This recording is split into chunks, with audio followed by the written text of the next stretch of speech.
soon as everybody gets in. Awesome.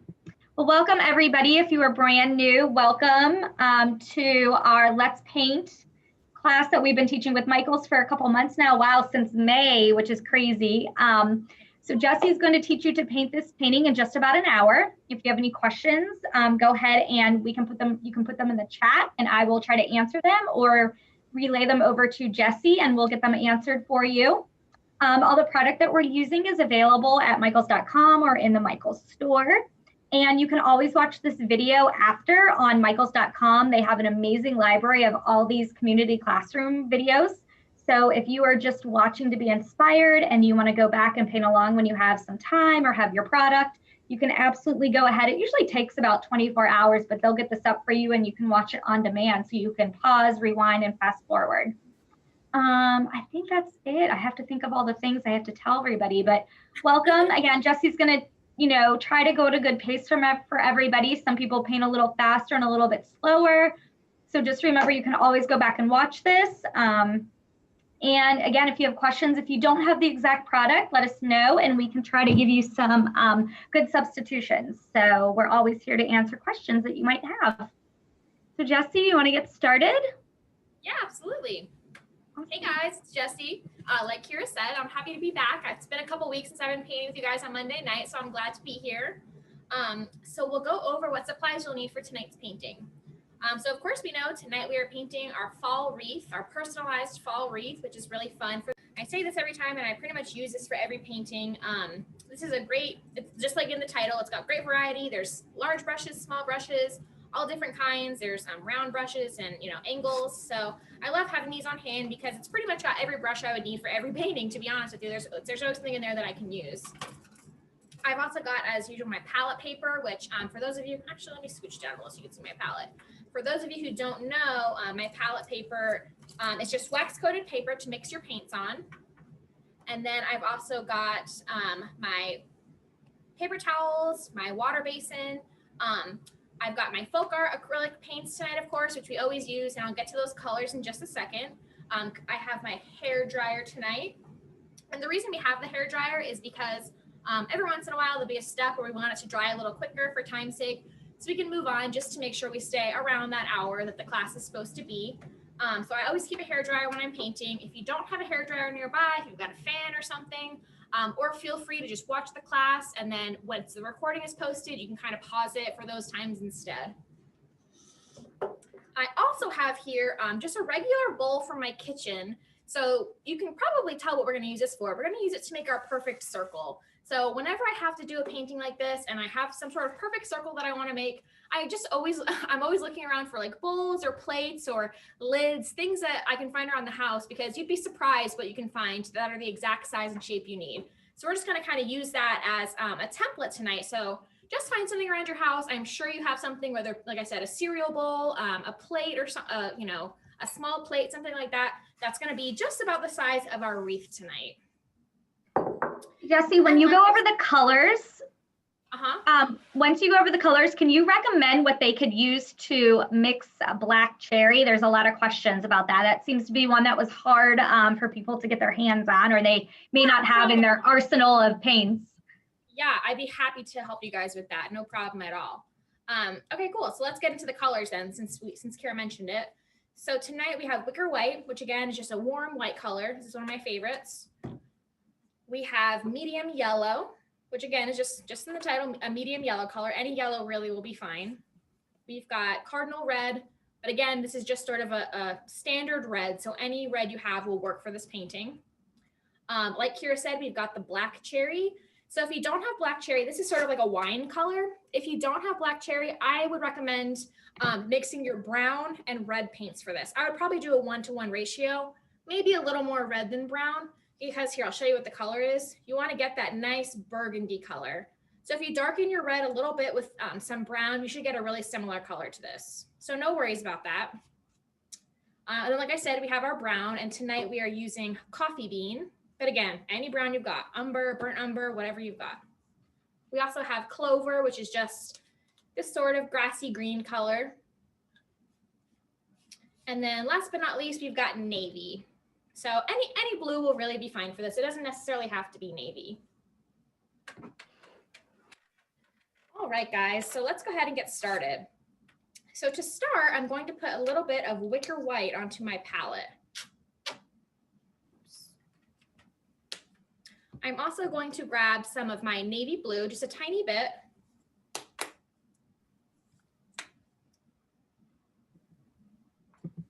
Use this one a lot. Navy blue, and then a little bit of my coffee bean, which is my brown color. Just a little bit of those two colors, not a lot. And to start, we're going to start by mixing a little, because for the first step, we're going to paint this background, this sort of like faux wood sort of look effect. We're going to do that sort of quickly because we need to stay wet so we can blend the colors together. So we're going to go ahead and we're going to mix ahead of time so that we can kind of do those steps quickly. Don't worry, it's very simple, so it's not going to be hard to stay to keep up, but we are going to have to move a little bit fast for that. So I'm going to go ahead and I'm going to mix just probably 1 part navy blue and 1 part coffee bean. We want sort of like a grayish brown color.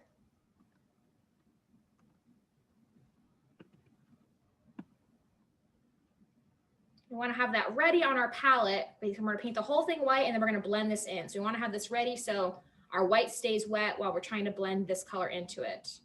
So you can see here, it's sort of like a, I don't know if you can see that, like a very dark brown, like a deep, deep grayish blue color. It's sort of a cool, cool brown color, if that makes sense. So I'm going to go ahead and I'm going to wipe the excess paint off. I'm going to clean my brush.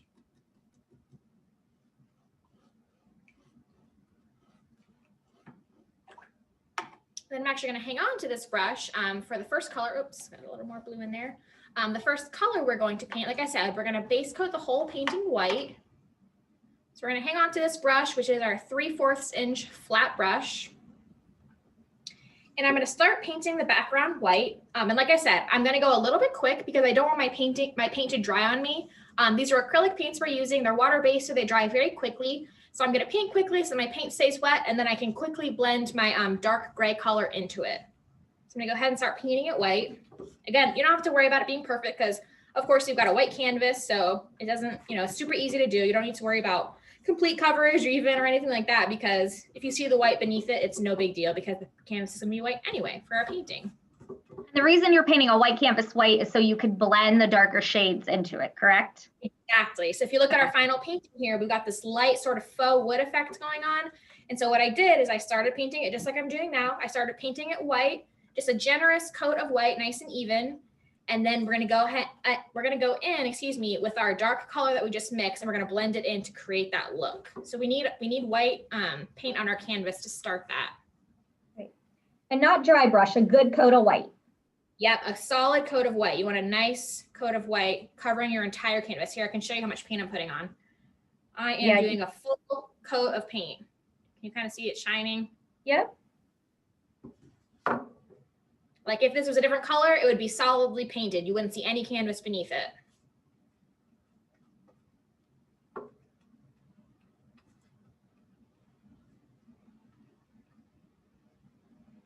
Jesse, while you're painting this, I want to remind everybody, if you go to Facebook, if you haven't already, join our Let's Paint with Plaid Facebook group. It's an amazing community of artists. Jesse is always on there, Andy, Donna, Kirsten, and we love to see what you guys post and paint, or we love to see what you paint. So if you post it to the group, and you can use hashtag Plaid Creates, and also hashtag make it with Michaels.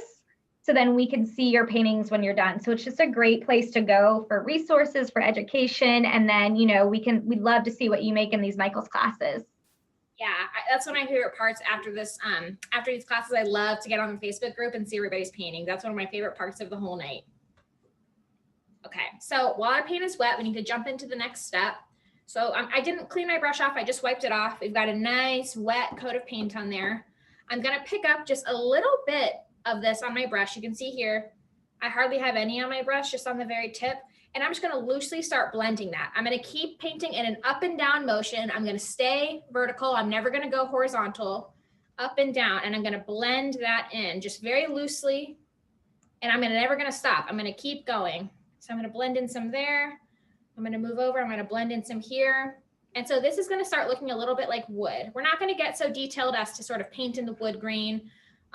which a lot of people might like to do. It's a little bit tricky, but this will sort of give us a really similar effect without having to get into all of that detail.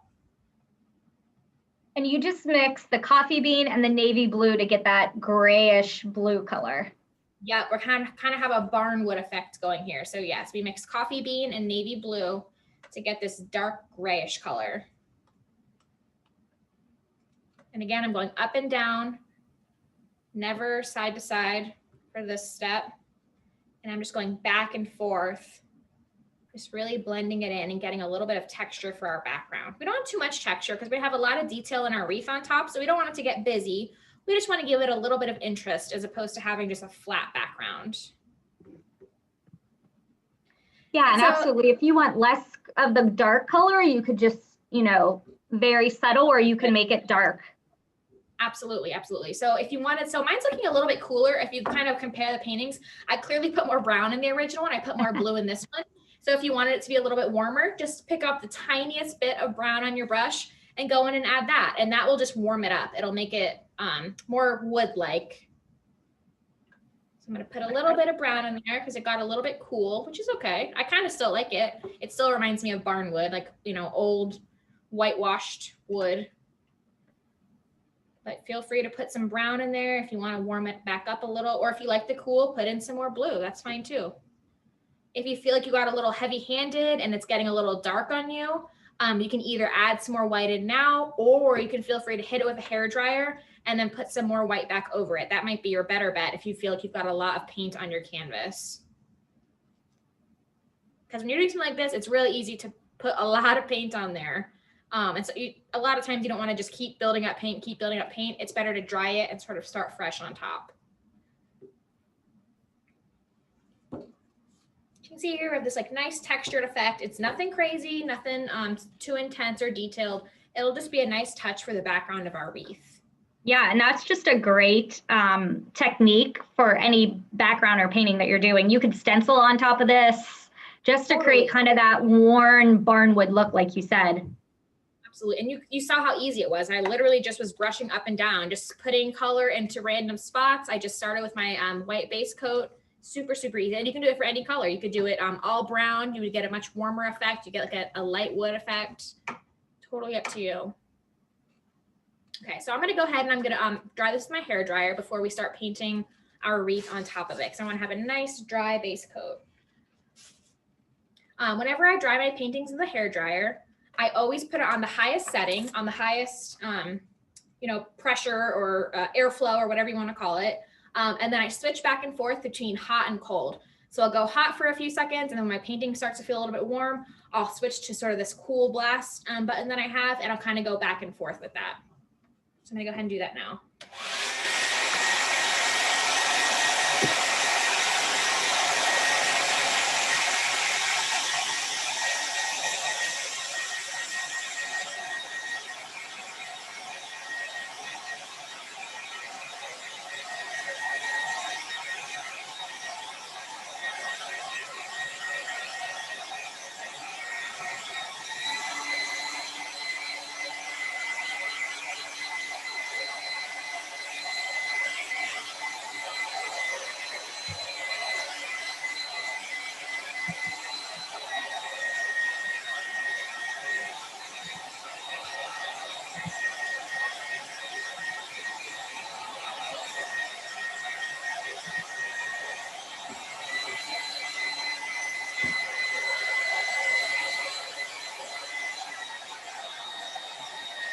So we put a lot of paint on there, so it's taking a couple minutes to dry, but we really do want to make sure that we have it really dry because we don't want to start painting on top of this while it's sort of semi-dry, because if you do that, your paintbrush will start pulling up that paint, which you don't want. So if you try to paint on top of paint, like I said, that's sort of like halfway dry, you're just going to sort of pull it off and like show that raw canvas. And of course we don't want that. We want to leave this coat on. So make sure it's super dry before you start painting the wreath.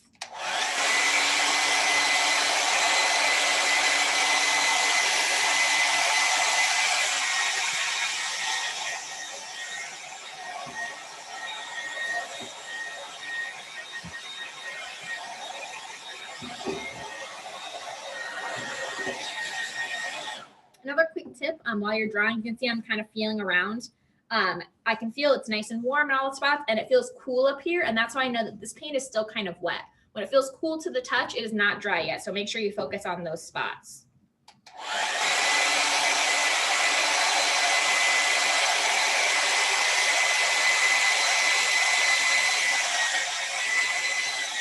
Okay, I think that's enough.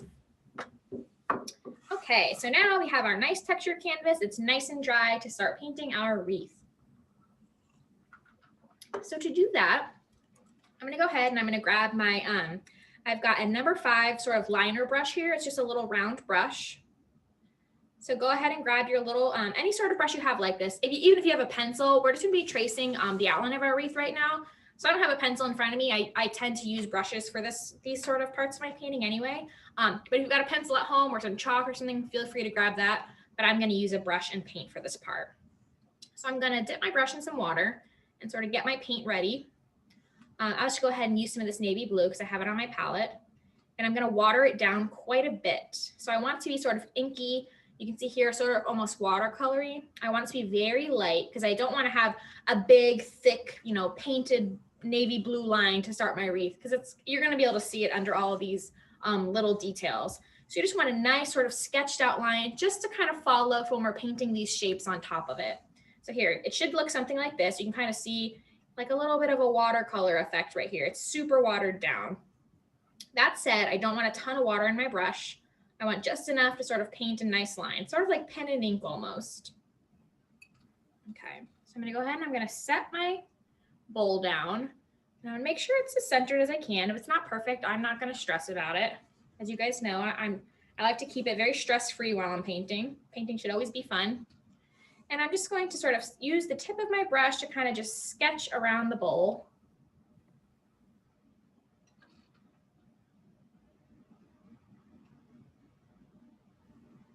Just right around the edge of this bowl.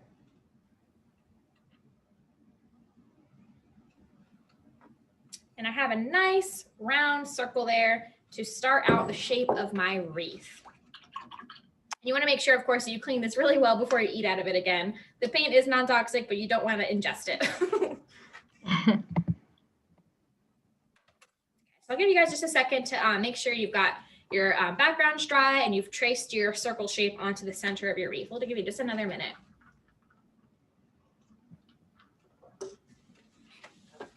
Any questions or anything here while we're waiting? No.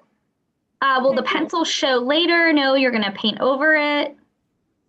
Yep. So yeah, everyone should just paint along. Pencil, you always erase it too. So if you're using pencil, especially, don't stress. Always just go back in with a soft eraser when your whole painting's done and dry, and that pencil will come right out. Okay, cool. So hopefully you guys have your circle on there. We're going to start painting some of the fun shapes on here. So this is the fun part. We kind of got everything prepared for like the best part of the painting, which is painting all the flowers. So the first thing we're going to do is we are going to grab our number 8 flat brush. This is just a tiny little flat brush.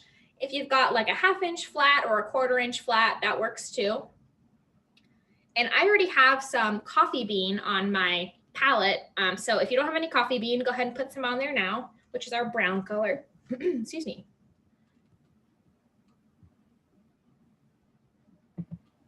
So what we're going to do is we are going to start painting the centers of our sunflowers right here.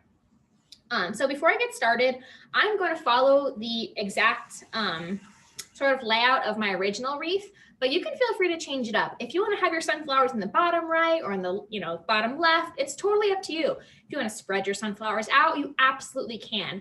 I'm going to teach you how to paint each of these elements around our wreath, so you can really place the elements wherever you want. Feel free to follow my design. You are totally welcome to, but you don't have to. So just keep that in mind while we're painting all of these different elements onto our wreath. So I'm going to paint a circle right here. So I'm going to always paint right onto sort of centered on that line, because that's how our wreath is going to be really full looking. If I start painting outside the line, my wreath is going to start touching the edges, which you can see here, it does not do that in our final painting. It's going to go on the outside of the line. So we want to just sort of have that line centered on our wreath at all times. So I'm going to paint a circle right here.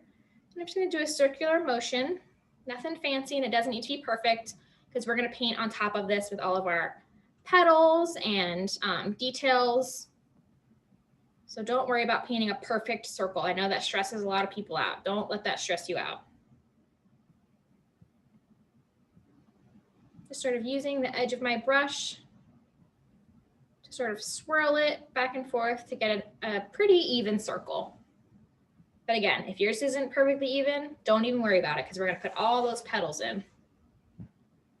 And then I'm going to paint some centers on either side to be these two smaller sunflowers, but make sure you leave room for the petals in between. You don't want to put them right next to that because you won't have room to paint those pretty petals. So we're going to go maybe 1 inch or 1.25 inches on either side and paint our brown circles for the smaller sunflowers.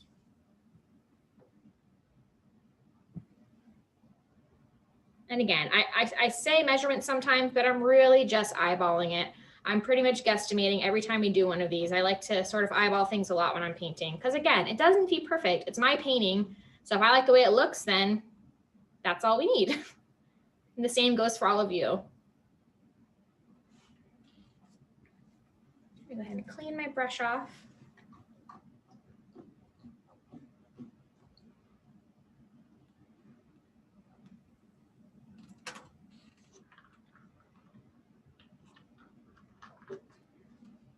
So we're going to start painting our petals.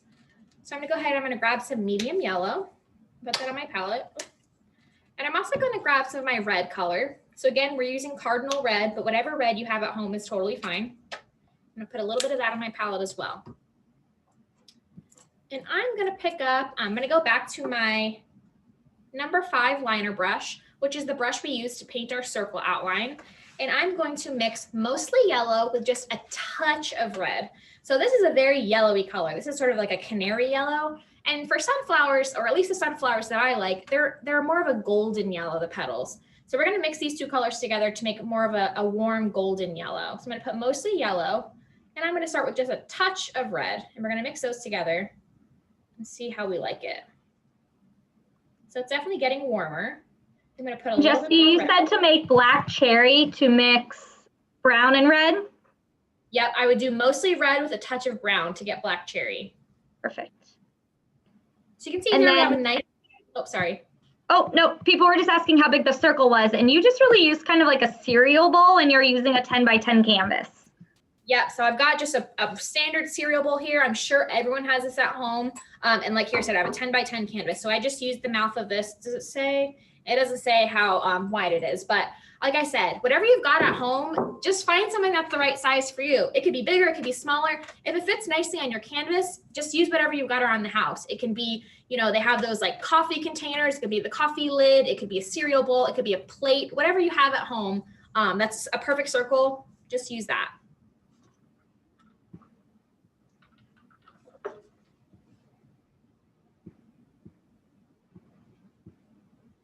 Okay. So just a recap, so we just put some medium yellow and some Cardinal red onto our palette, and we mixed mostly medium yellow with just a touch of Cardinal red to get this nice golden yellow color. So we are going to paint this, we're going to use this color for our petals, for our sunflower here. So again, I have my number 5 round brush, which is just this sort of medium to small size round brush. And we're going to go ahead and we're going to start with our larger flower, and we're going to start painting petals. And the way I always describe the petal shape, of course, it's a petal shape. That's pretty standard. That's pretty, you know, knowable. People know it, recognizable. But it's sort of like a long football shape. So we're going to start in the middle, and we're going to pull down into sort of a long football shape like that. And we're going to try our best to keep them sort of symmetrical, going all the way around. We're going to keep them as evenly spaced as we can. We're not going to measure it or anything, but we'll do our best to keep it sort of even. Of course, no flower is perfect, but they are pretty symmetrical, so we'll try our best. If it's even easier for you to kind of turn your canvas as you go, sometimes I do that too. I always say that I try to keep it pretty still for when I'm doing lessons, just so it doesn't confuse people, but all the time when I'm painting at my desk and at home, I'm always turning my canvases around just to make it more comfortable for me to hold the brush and paint certain shapes. So you can kind of just pull down It's kind of like a turntable to make each of your petals sort of evenly spaced. And again, I'm using very light pressure. I'm using the very tip of my brush. Again, the number 5 round brush. And I'm just painting very simple petal shapes, just starting at the center and pulling down, turning my canvas around and around. So you can see there, nothing crazy, very simple. If you've drawn a flower before, this is probably what your flower looked like. Super easy to do. So now, while we have this color, while we have our brush, we're gonna go ahead and we're gonna paint the petal shapes for our smaller flowers too. So we're gonna do the same thing. We're kind of gonna paint around these petals because as you can see in our final painting here, the smaller flowers are sort of settled behind our larger flower. That's kind of how we have them situated. So we're gonna kind of start on start where the big flower ends, and we're kind of just gonna work around that larger flower. I like how they're overlapped. I just feel like it makes it look a little fuller and a little more realistic.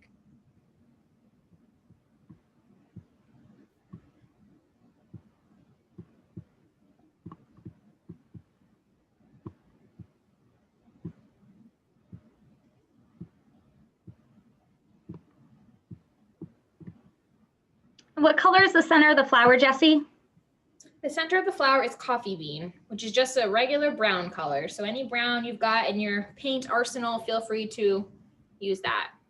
It's like a chocolatey brown color.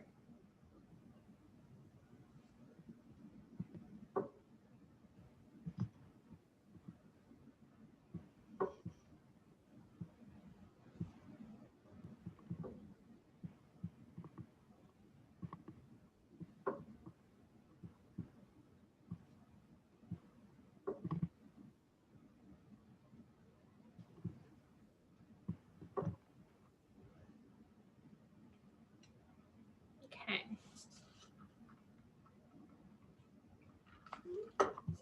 So once we have our outlines painted, all we're gonna do is we're gonna use the same brush and the same color to just fill them in. We're just gonna fill them in so they're solid yellow, almost like a coloring book. Now, again, nothing fancy here. Literally just filling them in so they're all solid shapes instead of just outlines.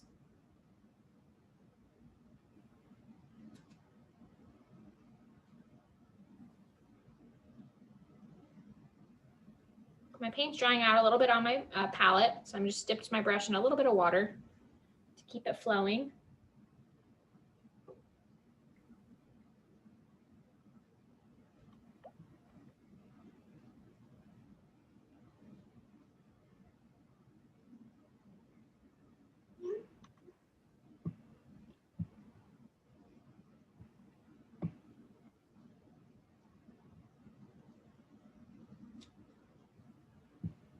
If you need to mix a little more, feel free to do that. Again, it was mostly medium yellow with just a touch of Cardinal red. And if it's a little bit different color, that doesn't bother me. If you've painted with me before, you know things in nature, the color varies. So every petal might not be the exact same color. And so I kind of like the way that looks. So if it's a little different than your original color, don't stress. Try to get as close as you can, of course, but if it's not perfect, do not worry about it.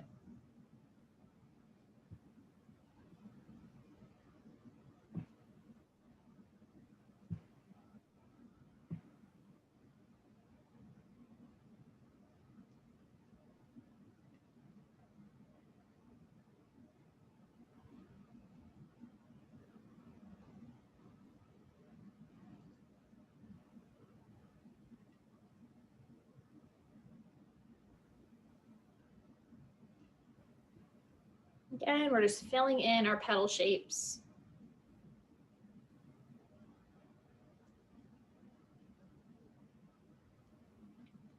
Just like a coloring book. You can see our flowers are really starting to come together. Yeah, everyone's just painting and everybody's worried that theirs is looking bad. I'm sure it looks amazing.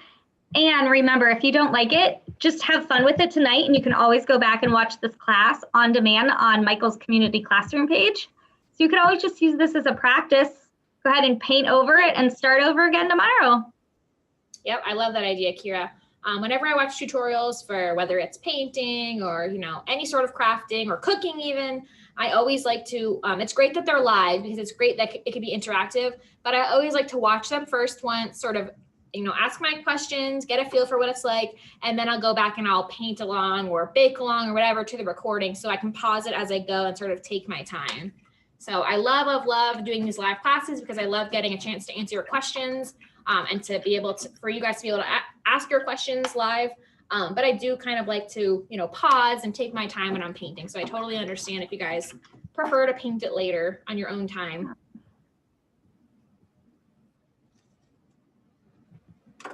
Okay. And also, I'm sure that your paintings look beautiful. Right. That's the great thing about acrylic paint. You can just always paint over it. Exactly. Just dry it and paint over it. Yep. And sometimes it's better, like if it's wet and you keep messing, like sometimes it's good to just let it dry and start fresh. Agreed. Sometimes you just need to walk away. I'm a big fan of that. I do that all the time where I'm like, this painting is just looking crazy. And I let it dry and I come back the next day and it is much easier to go in the direction that I was hoping to go in. All right, guys. So we are going to grab our, let's see, number 4 flat brush. So this is a very tiny little flat brush. And we are going to use the same yellow that we just mixed, this sort of golden yellow. And what we're going to do is we are going to paint the centers of these 3 sort of daisies, or they're kind of mum looking daisy, I don't know, fall flowers here. And we're going to do the same thing that we did for our sunflowers. So just how we painted those brown centers. And we're going to paint the centers of those in this golden yellow color.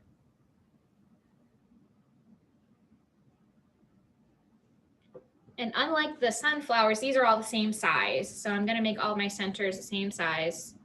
Whereas our sunflowers, we had one big one in the center. These are all the same. So again, just trying to make them as circular as I can, but they're not perfect. Do not stress.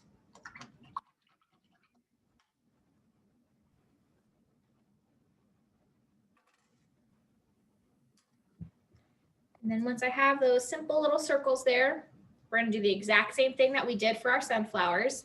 And we're going to paint tiny little petals on those. We are going to use our number 5 round brush, and we are going to use Cardinal red. So this is just, you know, sort of a medium red color. So any sort of red you've got at home will work. This lipstick red or engine red, any of those will work.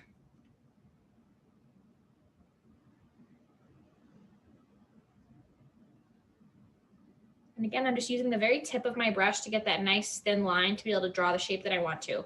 I'm not putting very much pressure on my brush. I'm just sort of grazing the surface with my paint. And that's how I'm able to get such a thin line. You don't have to have the thin lines because we're going to be filling it in anyway, but it's just a little easier to control the shape of my petals that way.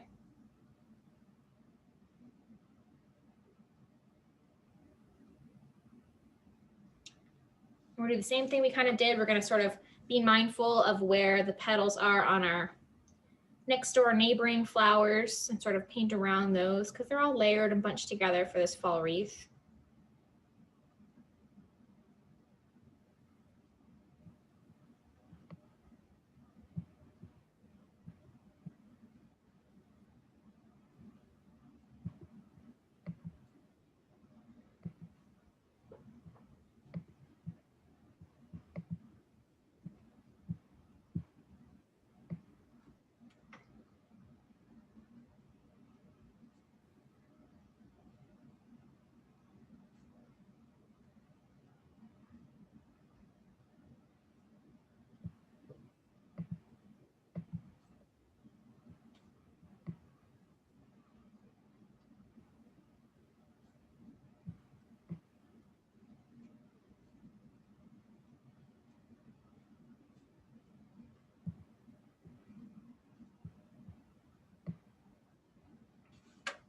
Okay, so once we have all of our little petals sort of drawn in with our paintbrush, we're going to do the same thing. We're really following the same technique as we did, the same way we painted our sunflowers, and we are going to fill them in using the tip of our brush.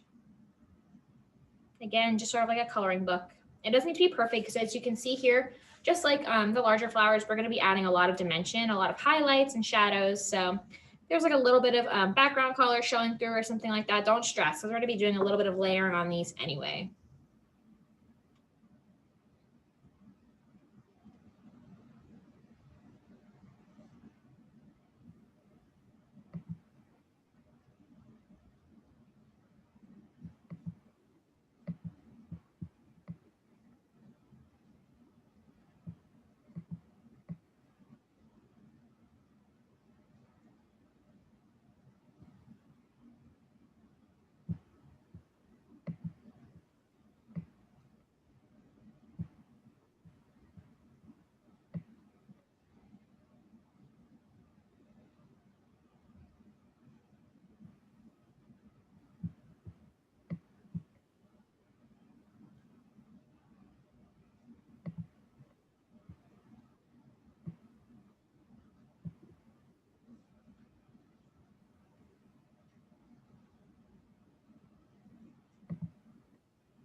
Okay, so I've got all my little petals painted in there. They're nice and filled in.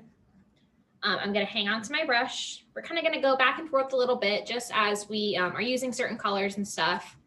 So I've got my number 5 round brush, and we are still going to be using our Cardinal red. And I'm going to mix it with some of my medium yellow again. And unlike this sort of yellowy paint we mix here, we are going to make it a little bit more reddish this time. So mostly red with a little bit of yellow.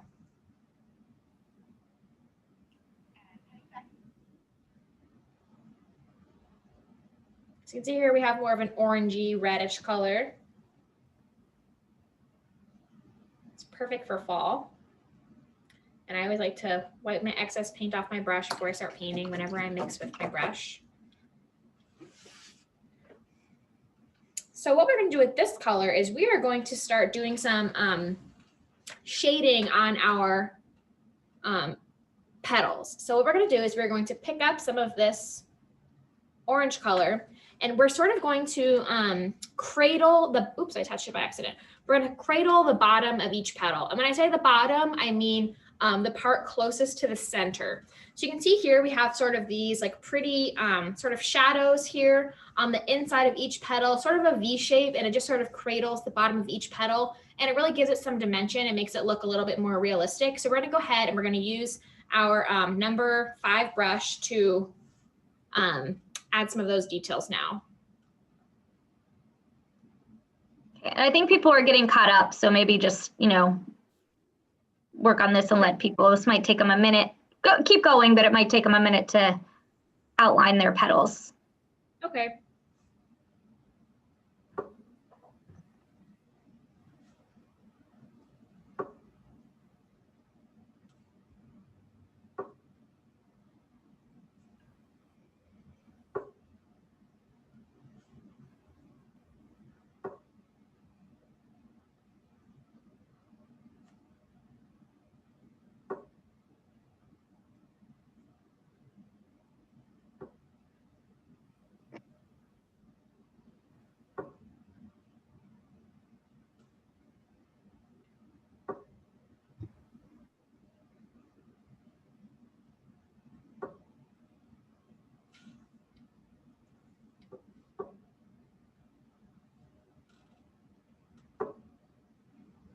How many people do we have watching, Kira? 341. Awesome. Yeah, no, it's great.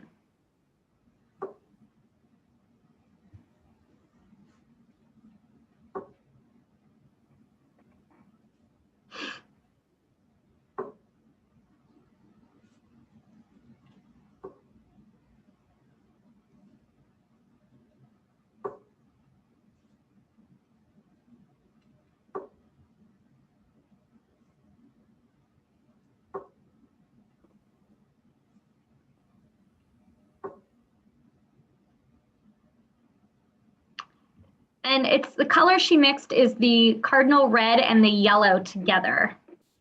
Mhm.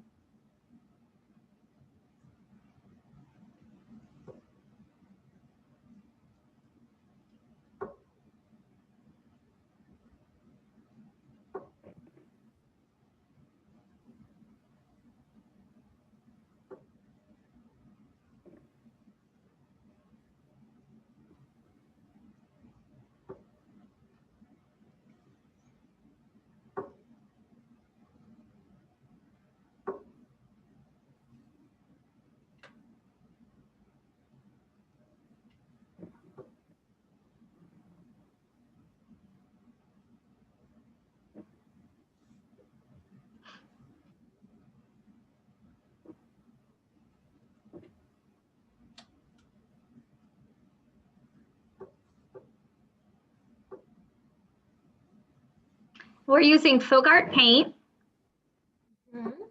and then you're using Craft Smart brushes, and then it's just a wood panel. And it's a 10 by 10 panel, so you could use a canvas. Oh, you're using a canvas, a 10 by 10 canvas, which is typically Artist Loft. Yeah, I believe this one is Artist Loft, Kira. Yeah. But anything will work, you know. Sometimes I even paint on like scrap. Yeah. You could paint this on like a pretty sign. If you had like a barnwood sign that you bought at Michael's, which they have awesome surfaces. You could paint it on that and then ignore painting the background and just paint the wreath. There's a lot of options with this one. I guess I'll give everybody just a minute to catch up. Yeah. Yeah, I think it's going to take them a second to outline those. I know we try to keep it in an hour, but it's tough. I know. It's like everybody paints at different levels and different speeds. I know. But that's okay. Yeah. We don't want anybody to be stressed.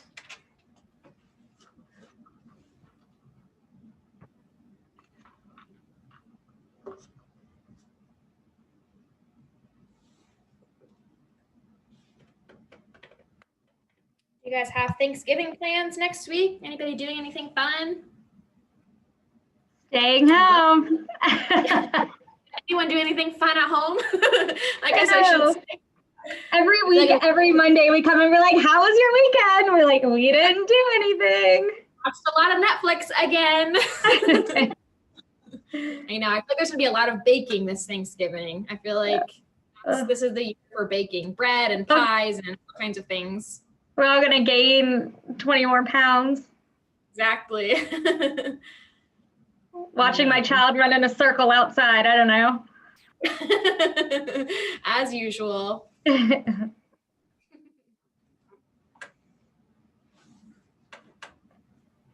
People should be watching all the Let's Paint videos on Michael's Community Classroom and painting.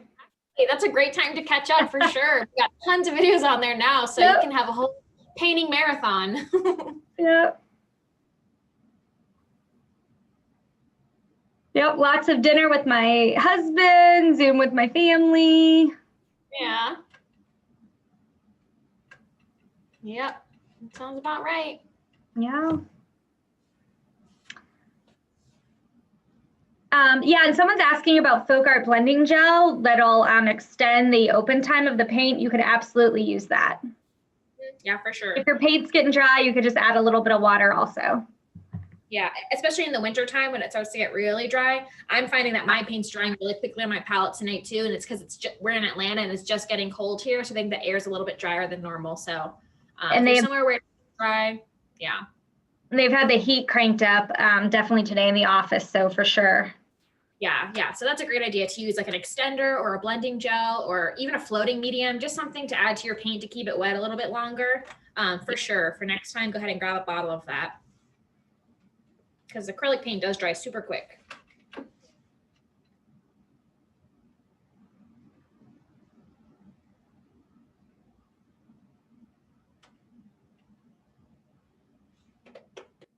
So someone's asking about their paint. It seems to be going, the paint is not transparent, so it'll be more opaque. So FolkArt is really thick and creamy, so it's not going to be transparent. Right. Yeah. It's got a really great coverage. So you really won't see through it. One coat and you're usually good to go. Sometimes 2 coats, but yeah, it definitely won't be transparent.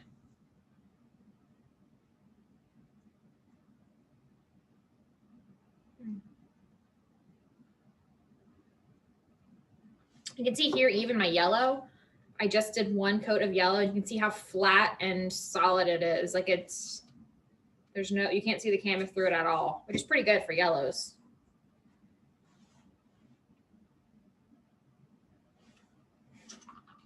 How's everybody doing?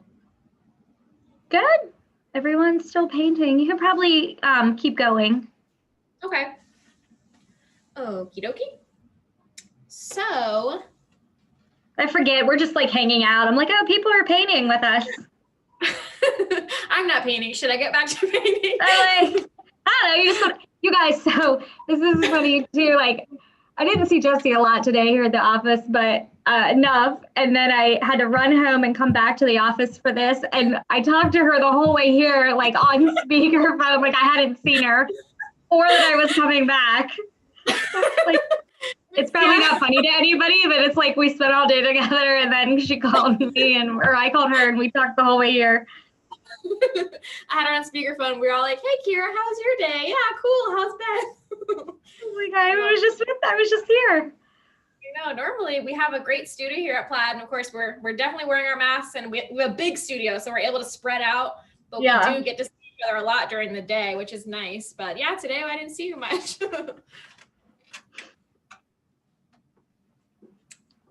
Okay, cool. So let's get started. We're gonna keep going kind of slow. I want to get some of these in here just so you guys, in case anybody needs to check out right at 9 because the class is supposed to be an hour. I want to make sure you guys know how to paint some of these areas here so you can at least have a full wreath. So I'm going to grab my number 10 round brush, which is this is kind of a big round brush. So you can see here, if you've got something similar and not the exact same, that's totally fine. I'm going to go ahead and I'm going to wet it a little because I don't think I've actually used this brush before. It seems really soft and new. So go ahead and wet it a little sort of. When you get new brushes, it has something in it called sizing. So if you've thought about it, whenever you get a new brush out of the pack and you bend the bristles and you can hear that cracking and it kind of gets soft, they put that on the brushes, on the bristles in the factory, and that keeps it nice and sturdy for when it's being shipped and when it's in the store so it doesn't get damaged before you buy it. So you just want to make sure you wash that sizing out whenever you use a new brush. So I've got my, like I said, number 10 round brush. I'm going to mix some of my Cardinal red and my medium yellow again to get a nice orange color. Similar to the one we had, I might make it a little bit lighter this time. You can see here I have a nice orangey color, sort of a mango-y color. And again, whenever I mix colors with my paintbrush, I like to wipe off the excess before I start painting on my canvas because I don't want to have too much paint in my bristles. Okay. So for this one, we're going to paint these little orange sort of flowers, or little orange elements here on our wreath. So to do this, I'm actually going to turn my canvas sideways. So I've got my red flowers at the top now, and I've got my sunflowers towards the bottom. And the reason we're going to do that is because the brush stroke we're going to do, it's easier for me to pull down as opposed to sort of pulling to the left because I'm right-handed. So it's easier for me to pull down. So that's why I've turned my canvas this way. And I'll show you what I mean by that, by pulling down. So I'm going to go ahead and I'm going to put some paint on my brush. And then I'll do a couple practice ones here on my palette to show you guys. So say, okay, well, I'll draw a little, say this is my wreath right here, right? This is my outline of my wreath here on our canvas. So everybody look real quick. So this is my line. I'm going to press down and pull up on the left side and press down and pull up on the right side. So I'm getting these cute little petals and do the same thing beneath it. Press down, pull up, press down, pull up, meeting at my center line to get this cute little like leafy flower shape for our wreath, just to give it a little more interest, a little more details, a little bit of variety. So you can do some more practices on a piece of paper or whatever you've got nearby. Press down, pull up, press down, pull up. You can do it on junk mail, whatever you've got laying around. Just sort of practice this, get the hang of it before you go and paint it onto your painting. So that said, I'm going to go ahead and I'm going to paint a few of those right here at the bottom. So I'm going to go to the left, press down, pull up, press down, pull up. Actually, I might need to mix a little more. My paint is drying really fast here tonight too. So I'm feeling your pain here. Okay,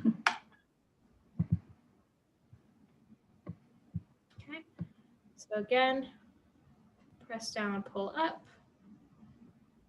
press down, pull up. And I think I'm going to do 3 of them. Press down, pull up, press down, pull up. And I'm going to sort of paint over that blue line in the center because I want to cover up that blue line. So we've got those there. And then I'm also going to fill in this little area between my red flowers and my sunflowers with this as well. So again, I'm just turning the canvas for my convenience so I can pull down. So press down, pull up, because it's much easier for me this way. Press down, pull up. And I'm just going to do as many as fills up this little section here. I don't want any bare wreath. I want it to be nice and full. Press down, pull up. Press down, pull up. And you can see how quick these little elements are. They don't take a lot of time.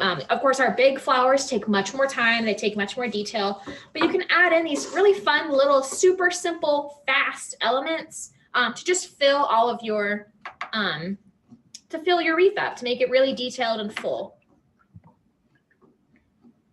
Okay, I'm gonna go ahead and clean my brush off.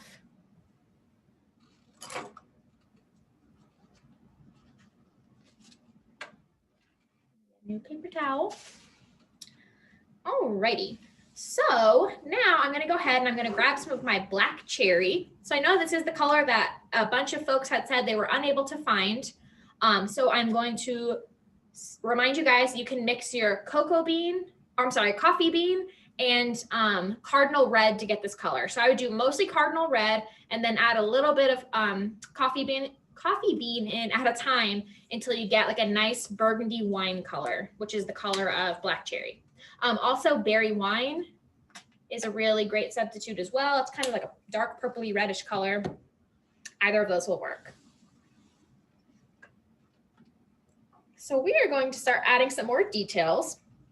So this is really the darkest color of our painting. So we're going to really start adding in some of the, I always talk about this in our paintings, like our lowest lows and our lightest lights. So our darkest darks and our lightest lights. And that, what I mean by that is you always want to have a good variation of values in your painting. You don't want to have all one value because that gets very boring. You want to have some dark areas where there's shadow and some light areas where there's highlights, and that makes it really well balanced. So we're going to go in and add some of our darkest darks. So we're going to start by, do you guys remember when we added our little V's to our petals to sort of cradle each of those petals? We're going to do the same thing for our red petals over here. So just really quick, we're going to add the little V's in. This color isn't terribly different from our red color, so you can be kind of quick because you don't have to be so precise. But this one, you could really see the orange. So I was kind of being very careful because I wanted it to look really neat. For this one, you can go a little faster because if it's not perfect, it just sort of blends in really nicely with the cardinal red petals. So you don't have to be quite as careful with this, but you still get that nice dark shadow at the base of each petal. It gives it a little bit of dimension.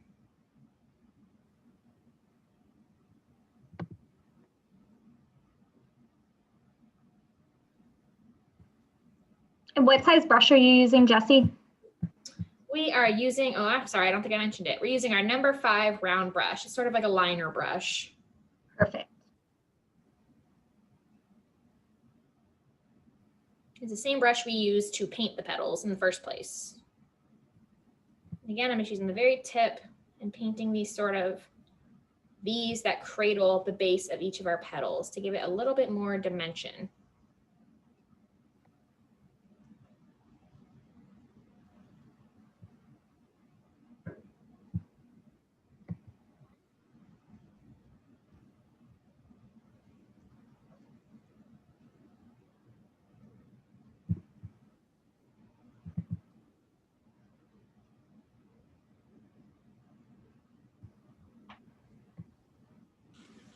Okay, so you can see there, I've got some nice shadows. It's a little hard to see on camera, but I've got some nice shadows on those petals there. So So we're gonna hang on to this brush and we're gonna hang on to this color, and we're really gonna start filling in some more of where we've got this nice burgundy color on our painting. So the next thing we're gonna do is we're gonna do something sort of similar, but we are going to add some shadows to our little orange leaves, or whatever you wanna call them, that we just painted. So we are going to say that sort of the left side of each of these, like the underside of our leaves that we painted, is going to be the bottom. So that's where we're gonna put the shadows. So we're kind of gonna follow the line. So I'm start at the bottom, sort of pull up, just to sort of, again, cradle these shapes that we painted. Kind of similar to the way that we were sort of, like I said, keep saying it, cradling the petals on our flowers. We're kind of going to do the same thing for these orange guys here. Just thin lines under each one of those to give it a little bit more dimension.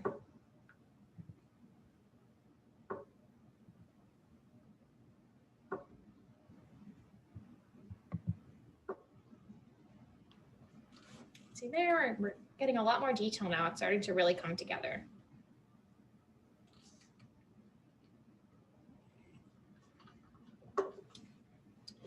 So again, that was really quick, nothing fancy there. We're gonna hang on. We still have our number 5 round brush, and we still have our black cherry color. And we're gonna add a little bit more dimension into the centers of our sunflowers. So as you can see here, we can see a little bit of canvas, or a little bit of the background color, I should say, around the center of our flowers. And in our final one, we don't have that. And that's because I kind of went in and I sort of filled that in with some of this black cherry color. So I'm gonna go ahead and I'm gonna show you what I mean. I'm kind of just gonna do, again, I'm gonna do more V's. Here, let me hold it up to the camera so you can see better. I'm gonna do V's sort of between each of those petals there. So kind of going where there's little like triangles that just sort of naturally were made there. We're gonna fill those in with little V's of this black cherry color. Can you kind of see that, Kira? Yeah, that's great. I'm glad you're holding that up. That's perfect. Yeah, it's hard to see. And it's funny when you fill that in, how complete it looks. Right, it really fills it in. It makes it look more complete, like a real flower. It doesn't look so like, I don't know, cartoonish, like sort of like stick figure-y, if that makes sense. It makes it look like a full flower. Because of course, sunflowers wouldn't have just one row of petals. They'd have lots of rows of petals, and they'd be really full. You definitely wouldn't be seeing past the petals right to the space behind it. So we want to make sure that we fill that in so it looks a little more real.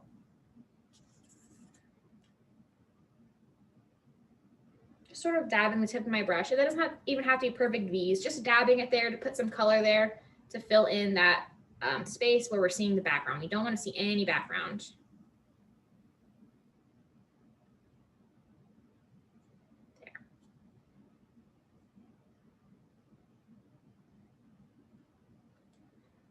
Okay.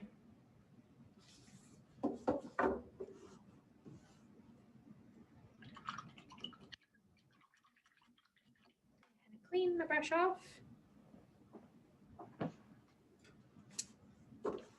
Let's give you guys just a second to catch up with that one before we move on to paint our green leaves. And we're kind of coming towards the end here. You can see we're really, once you paint those green leaves in, we'll have all of our elements painted and we're about ready to start finishing it up. Yeah, it looks great. We won't be too late tonight. Only a little bit late.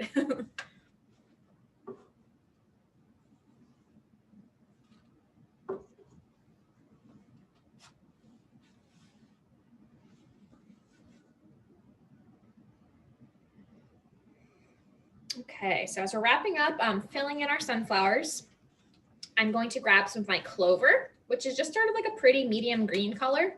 And I'm going to put a little bit of that onto my palette. And then I'm going to grab my number 5, it's the same brush. I'm going to hang on to my number 5 round brush, the one that we've kind of been using for the past few steps. And we are going to paint some of these leaf shapes on our wreath. So again, I'm going to, this one I'm going to pull this way. So I'm going to kind of tilt my canvas this way to make it more comfortable for me because I'm right-handed. So if you're left-handed, you might need to, you know, face it in a different direction. And we're going to paint leaf shapes. So here, I'll kind of show you on my palette just before we get started. I'm going to do just sort of like long leaf shapes like that. So very similar to the shapes that we painted for our petals, but these are going to be, so say here is our here is our wreath line, just like kind of how we practice these. We're gonna pull down on either side and then fill in the middles like that. So we're gonna pull down on either side, make kind of like a U, like a cross between a U and a V, and then start thin at the top and get fatter towards the base, thin at the top, fatter towards the base. Can you see that, hopefully? I'll show you a little bit more. So I feel like this is kind of a, I'm describing it not so clearly. So here's our line that's we're going to follow. That is our wreath, sort of a cross between a V and a U. And you can even do these first and sort of space them out or place them on your line, just so you can kind of tell where they're going to be.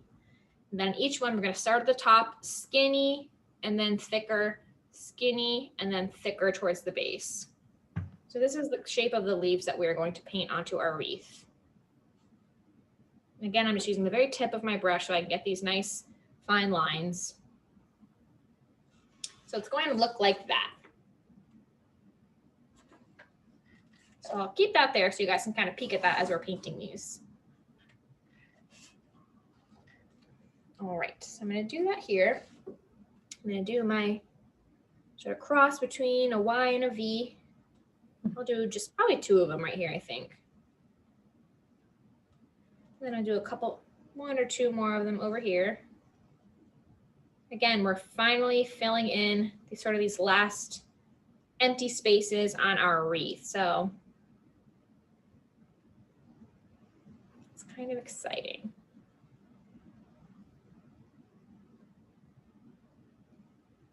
Again, we're just using the very tip of the brush.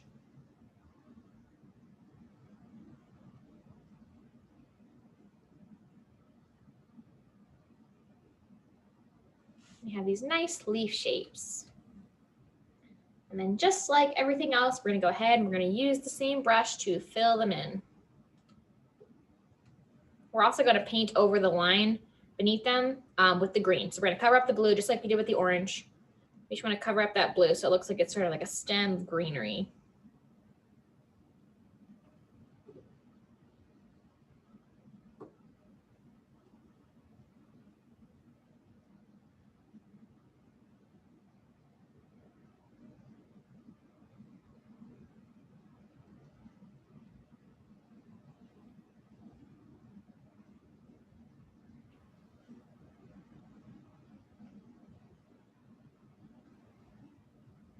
And you're still using the number 5 brush, correct?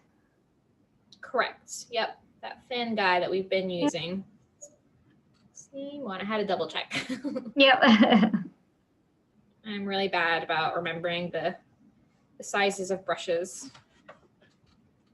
And then we have a little bit of blank space between these. I don't really like how spread out it is. I want to fill that in a little more. So all I'm going to do is I'm going to just draw a couple little, or paint, I should say, because it's a paintbrush, a couple little lines coming out from the stem just to give it a little more fullness. I don't want it to be so sparse looking. So all I did was just a couple little lines going in the same direction as my leaves, starting at the stem and going outwards.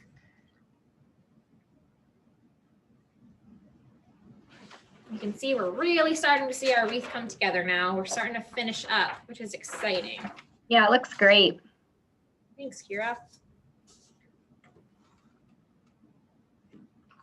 And again, once you know how to paint, all these different little elements, you can paint any kind of wreath. You could paint a winter wreath. You can use this for spring and use pinks and purples. You can do it for summer and use, hot pink and, purples and bright greens and things like that. So you can paint any kind of wreath you want.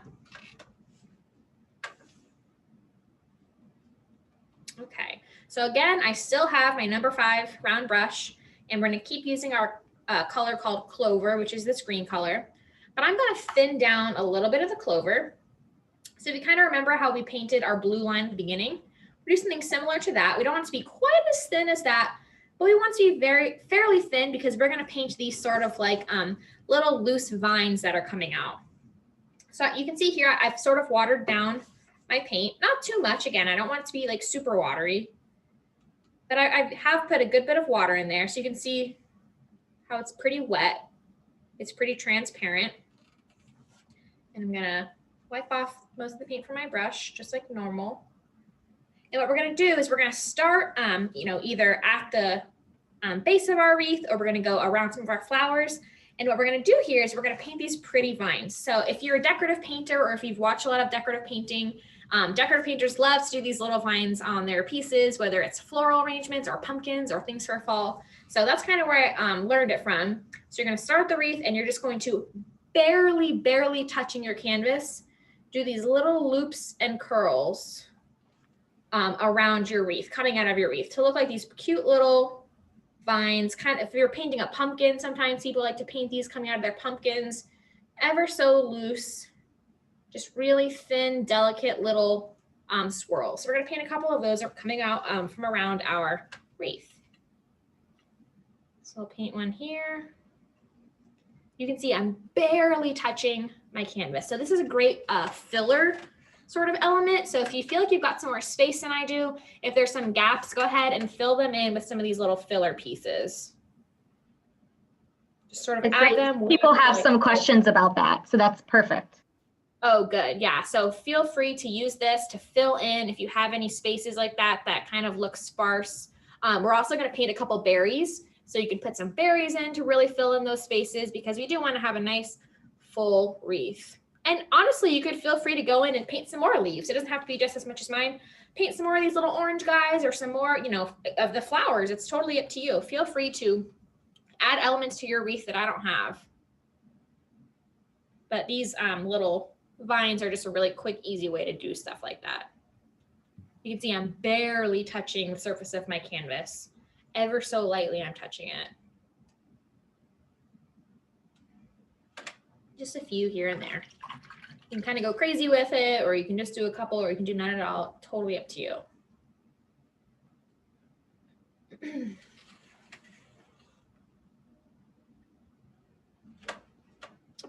So I still have the same brush. Haven't gotten rid of this brush yet. It's still the number 5 round.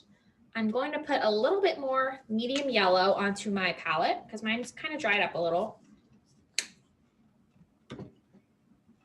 And I'm going to put a little bit of a highlight on our leaves. So remember when we went and we put these sort of, we called them low lights, or our darkest darks on our I don't even know what to call these, our little orange leaves, I guess they are, the little orange guys. Remember we went and put that dark or black cherry underneath them. We're gonna do the same thing, but we're going to put the yellow on the tops of them. So we're gonna go on the opposite side of where we put that black cherry, and we're gonna put a little stroke of medium yellow. And that's just kind of give it some more dimension and highlight those shapes a little bit.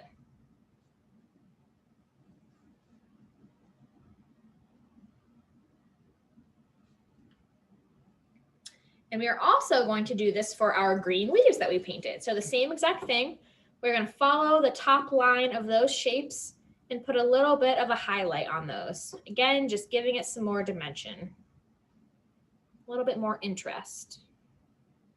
Jesse, can you hold up your canvas so people could see the kind of the highlighting that you're doing?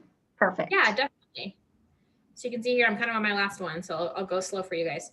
So this one, we're going on this side, and you can see it's a little bit confusing, because normally when you paint a highlight on a painting, it's going to be at the top where the light source is, but I just want it to be consistent. So this one is facing up, this one's facing down. I just put it on the same side of each of my leaves. Again, just a really simple, easy way to add a little bit more detail and dimension to your painting. You could even put highlights on these little guys if you wanted to. Give those a little more interest. Super simple. That's great. Thank you. Yeah, no problem. I know it's kind of hard to see the yellow.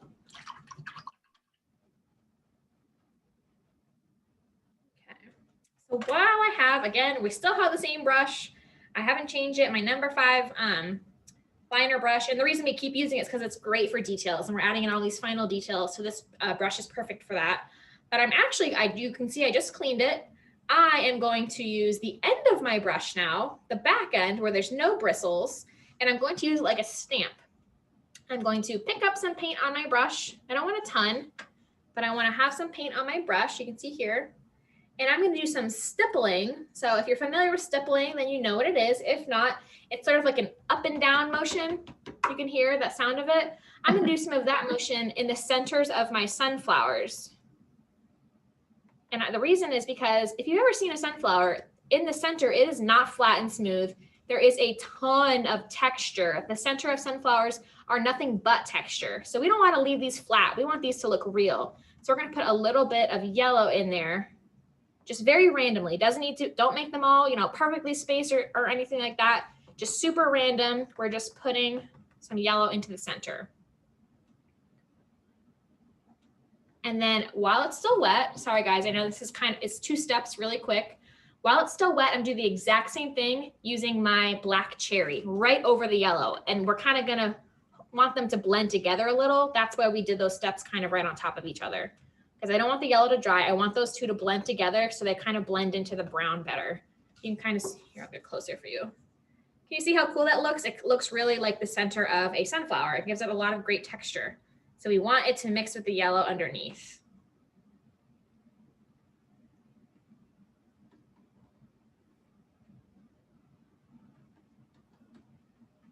Again, you can do as much or as little. It's totally up to you.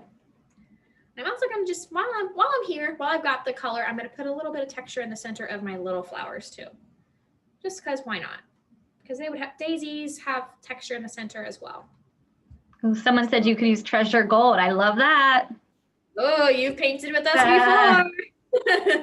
It's very tempting. You have no idea how hard it was not to use treasure gold on this painting, but you can use treasure gold on everything. I mean, you can, but. I mean, you can.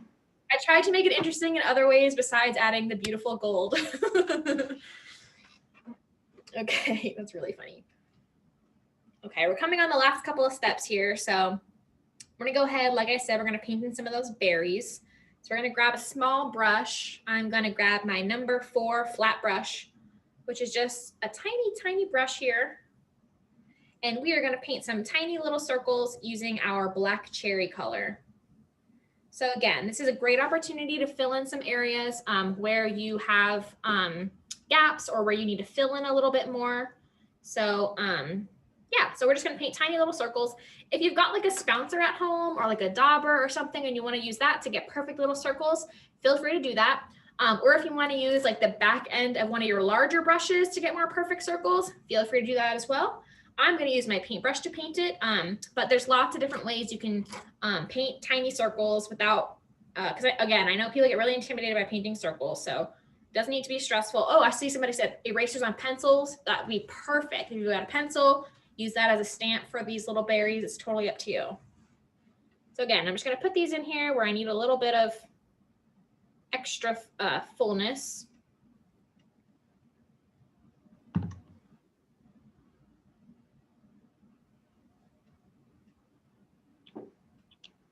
Jesse, do you have next week's painting with you? If not, we're going to grab it for you. I do not have next week's painting with me. Okay. I'm seeing if John can grab it. Okay, cool. If not, I can always run down. Okay, Kirsten's really good when she paints about grabbing the next week's painting, and I'm really mad about it. I forget it every time. But I think it's me again next week, actually. Yeah, I can't remember. I think it's Snow Globe? Christmas. A little teaser. I know. How many of you guys have your tree up already? I put mine up yesterday, like the earliest I've ever put it up. I feel like it's a very controversial subject. I think everybody just needs it, right? Agreed, we just need it. Agreed. I couldn't agree more. People feel very passionately about when it's time to start celebrating Christmas. People either are like, yes, Christmas as soon as possible. Halloween's over, time for Christmas. Or they're like, no, wait till December. I know. I always wait till the weekend after Thanksgiving. And I was like, I'm doing it. Yeah, I need the twinkle lights. We need a little joy this year. Yeah. Oh, everyone's saying not yet. Not yet. Okay. Yeah, I think it's around my desk. Or Kira's got it probably. She asked me to ask you. I asked him to come get it. Is it the snow globe? It is, yeah.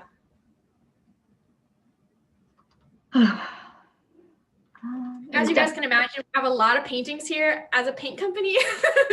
We have like stacks of paintings and projects everywhere. So, but it is up on michaels.com, so you can definitely go there if we can't find it. Yes, you can see it. If you can't see it here, exactly. You can go to the event listing. It's already up there, so you can go register and see the painting. But yes, we've got all kinds of beautiful projects floating around here at Plaid all the time. So sometimes it's hard to find it in a pinch, but. Yeah, it's the snow globe, so it's really cute. Okay, cool. It's a really fun one. This is a fun one because you get to personalize the wreath. And then next week is going to be a really fun one too, because you kind of have a personalized fall painting, and we're going to have a personalized winter or Christmas painting coming up next week. So it is a really fun one. It's kind of different than anything we've painted before with Michaels. So I'm excited for it. If somebody still has their tree up still, they keep it up all year and just decorate it for the season. Oh, I've heard that. That's so fun. Like a Halloween tree and an Easter tree. That's awesome. Halloween trees are a thing. That's like a, I'm like not there. That's fun. Yeah. I do love some good Halloween decor though. Yeah, me too. Again, I think people went all out for Halloween too. Like our neighborhood was so decorated this year, like orange lights on bushes. Yeah. Right, a lot of people from home and doing school from home, so they just have time to pull out all the decorations and do it big this year, which is, you know, one of the small things. Yeah. I love that. Okay. Yeah. Go ahead. No, I was just going to tell a story. It's nothing exciting. Oh, go ahead. We're waiting on the painting. Oh, no, I was going to say I decorated my son's Christmas tree for his bedroom this year, and then he undecorated it and redecorated it. And I said, thank you very much. I'm glad I did that. I'm like, Ben, you know your mother's a designer, right? You have a professional here decorating your tree for you, and you wanted to do it all over. That story is so funny to me. He doesn't appreciate I mean, he's made an appearance on this before without a shirt on. He just walks in the video. I'm like, whatever. The perks of moderating from home. I love that. Oh, Ben, he's such a cutie. Okay, guys. All right, so let's go ahead, and while John's looking for the painting, could be a minute, we'll go ahead and we'll paint in our letter. So this is another thing that I know a lot of people get sort of intimidated on, or intimidated about, I should say, is hand lettering. So painting letters, or you feel like your handwriting's not pretty, which I totally get. So if you think about it this way, don't think about it as like writing your name. Think about it as painting.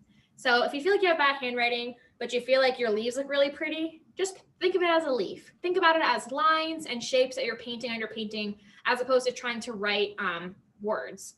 Another option for this is to use stencils. So we've got tons of stencils. Michaels has tons of amazing stencils. They're really inexpensive. So we love using stencils in our paintings. I highly recommend finding a stencil pack that you like, keeping it around for projects like this, so you can grab the letter you need for gifts or for your own family, to show that, or to personalize any sort of painting that you have. Another option would be to use transfer paper, or just use a pencil. So if you wanted to print out some sort of letter on your computer, and you could put graphite on the back of it and then put it down, and you can transfer it onto your painting that way to get a perfect letter. So there's a lot of options for making it perfect. It's totally up to you. But again, I know that this sort of intimidates people, and I don't want you to be scared of painting, of personalizing your wreath. So those are just some different options for you if you don't want to paint it by hand, which I get. So we painted a J. That's for my name on the first one. What should we paint for this one? You do another J. Do another J? Let's do another J. So for my J, just a couple little tips for hand lettering. You know, we're not going to go crazy here because this is a painting class. I know Michaels actually has a lot of great hand lettering tutorials on their community classroom, so feel free to check one of those out. But just a quick little tip is to think about your letter in cursive, and you are going to make your thick stroke on the down stroke. So whenever you pull down on your letter, that's where it's going to be thick. So say you're writing a B, right? This part is going to be thick. This is going to be thick, and this is going to be thick. They're kind of all downstrokes. So say you're writing an N, right? So you're going to have a downstroke, and then it's going to be thin up here as you're pulling up, and then thick again as you pull down. So just think about it that way when you're doing your letter. So the J is going to be thin going up, as we're going up here. And then we're going to be thick going down for our downstroke. And then it's going to be thin going up again. You make that look so easy. I've written a lot of J's, so. Yeah, JJ. Yep, JJ, that's my initials now it is anyway.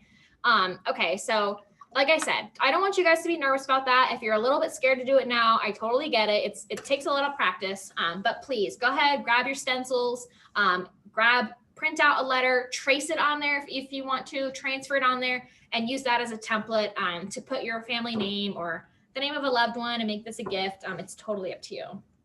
Absolutely. But that is the last step of our fall wreath. Awesome. It's beautiful. Oh, thanks. Yeah, John can't find the painting. Oh, that's okay. Well, we will have it next time. We'll make sure we're prepared. But everybody sign up. Jessie will be back next week teaching how to paint a snow globe. We've never done that. I'm really excited.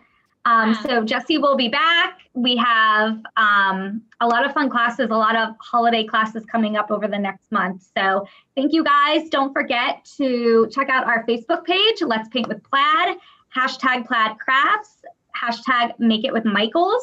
Get all your product at Michael's and watch all the videos on Michael's community classroom page because they've got an amazing library.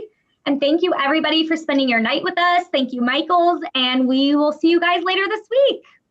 See ya. Bye. See you next week.